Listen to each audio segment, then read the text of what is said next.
On behalf of St James Ethics Centre, the Wheeler Centre, the Melbourne Food and Wine Festival, The Age, the City of Melbourne and the ABC, all of whom have worked together to make this event possible, I'd like to welcome Philip Wollen.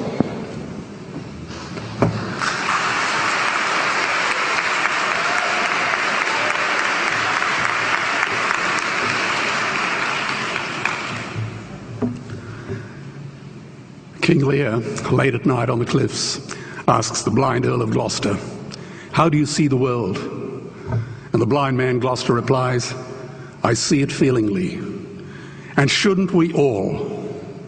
Animals must be off the menu because tonight they are screaming in terror in the slaughterhouses, in crates and in cages, vile, ignoble gulags of despair." You see, I heard the screams of my dying father as his body was ravaged by the cancer that killed him. And I realized I'd heard those screams before. In the slaughterhouse, their eyes stabbed out and their tendons slashed, on the cattle ships to the Middle East, and the dying mother wail as a harpoon explodes in her brain as she calls out to her calf. Their cries were the cries of my father.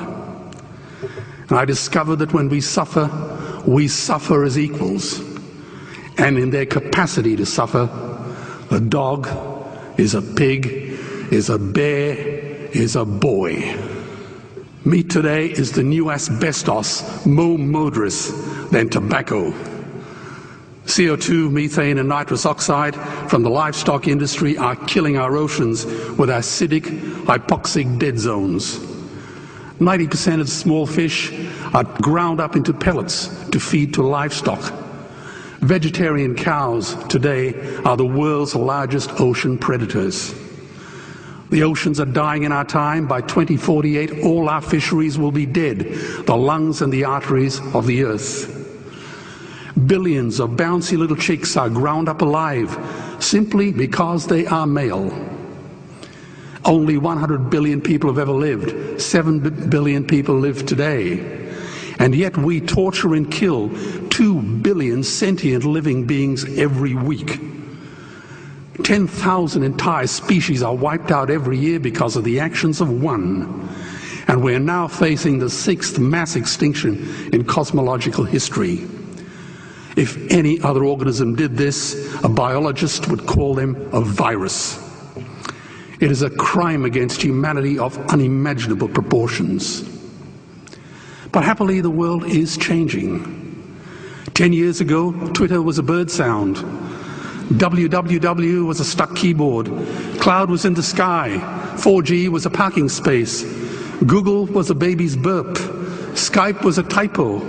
And Al-Qaeda was my plumber. Victor Hugo said, "There is nothing more powerful than an idea whose time has come."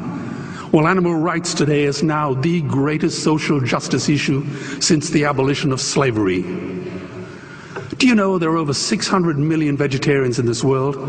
And that is bigger than the United States, England, France, Germany, Spain, Italy, Canada, Australia, New Zealand, all put together. If we were one nation, we would be bigger than the 27 nations of the European Union. Can you believe that? And despite this massive demographic footprint, we are still drowned out by the raucous hunt and shoot and killing cartels who believe that violence is the answer when it should not even be a question. Meat kills animals, kills us, and is killing our economies. Medicare has already bankrupted the United States. They will need $8 trillion invested in treasury bills just to pay the interest, and they have precisely zero. They could shut down every school, Army, Navy, Air Force, Homeland Security, Marines, CIA, and FBI, and they still will not have the money to pay their doctor bills. And our Cornell and Harvard say that the optimum amount of meat in a healthy human diet is precisely zero. Water, as you know, is the new oil. Nations will soon be going to war for it. Underground aquifers that took millions of years to fill are now running dry. It takes 50,000 liters of precious drinking water to make 1 kilo of beef. Today, 1 billion people are hungry. 20 million people will die from malnutrition. Cutting meat by only 10% will feed 100 million people, and eliminating meat will end starvation forever. If everyone ate a Western diet, we would need 2 planet Earths to feed us. We've only got one, and she is dying.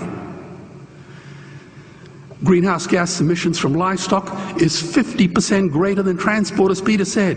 Cars, trains, buses, ships, lorries, the whole lot. And as I travel around the world, I see poor countries who sell their grain to the West while their own children starve in their arms. And the West feeds it to livestock so we can eat a steak? Am I the only one who sees this as a crime? Believe me, every morsel of meat we eat is slapping the tear-stained face of a hungry child. When I look into her eyes, do I remain silent? The earth can produce enough food for everyone's need, but not enough for everyone's greed. We are facing the perfect storm. If any nation had developed weapons that could wreak such havoc on the planet, we would launch a preemptive military strike and bomb it back into the Bronze Age. But it's not a rogue state, it's an industry. The good news is we don't have to bomb it. We can just stop buying it. Sir George Bush was wrong. The axis of evil does not run through Iraq, Iran, or North Korea. It runs through our dining tables. Weapons of mass destruction are our knives and forks. Our proposition is the Swiss Army knife of the future. It solves our environmental, water, human health problems and ends cruelty forever. The Stone Age didn't end because we ran out of stones. This cruel, disgusting industry will end because we run out of excuses.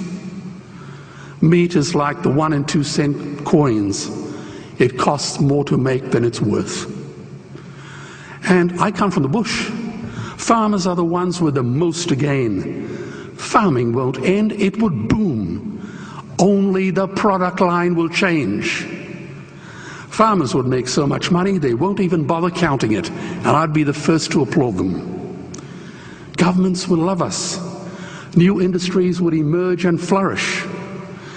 Health insurance premiums would plummet. Hospital waiting lists would disappear.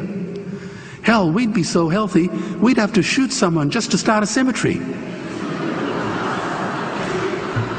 So tonight I have 2 challenges for the opposition. 2 challenges. Meat causes a wide range of cancers and heart disease. Would they name one disease caused by a vegetarian diet?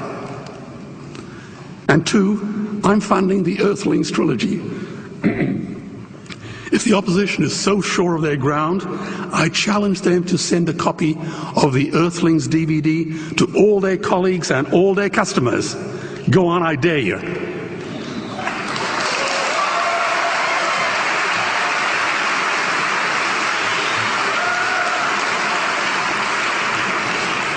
Animals are not just other species, they are other nations, and we murder them at our peril. The peace map is drawn on a menu. Peace is not just the absence of war, it is the presence of justice. Justice must be blind to race, color, religion, or species. If she's not blind, she will be a weapon of terror.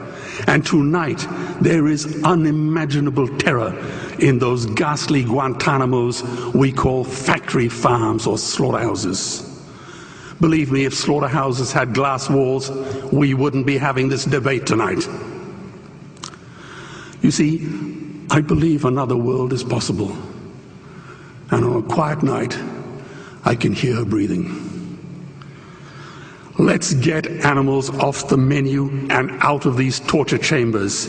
Please vote tonight for those who have no voice. Thank you.